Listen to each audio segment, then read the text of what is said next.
Hi, I'm Chloe and I majored in food science and used to run a food science camp for kids. And with everyone homeschooling, I thought it might be fun for me to share some of the activities that I used to do as part of my camp. So I'll just be making a few short videos that you can either show your kids or that you can watch so you can learn how to do the experiments on your own. All of them can be done in a normal kitchen, in a normal house with stuff that you have lying around, which is great.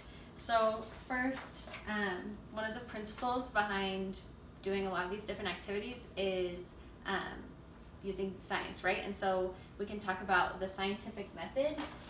That's a really great lesson you can have with your kids about science. Here is a little diagram that I drew by hand. There's plenty of beautiful ones that you could print out online for free, I'm sure.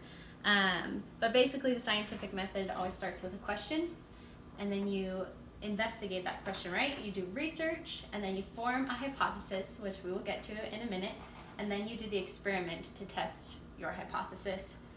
You create your conclusion, and then you report the results. That's overall the scientific method. There's a little bit of room for reevaluating your hypothesis once you've gotten the results and starting over with a better question.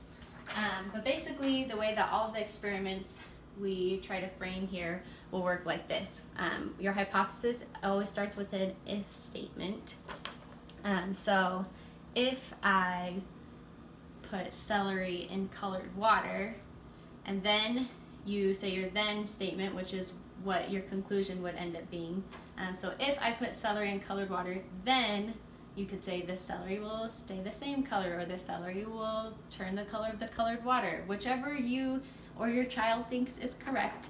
If, then, and because. And so that's where you get into the real meat of the science, is why is this stuff going on? So if I put celery into colored water, then it will turn that color because, and then you can get into the structure of celery and xylem and phloem and all of that great stuff.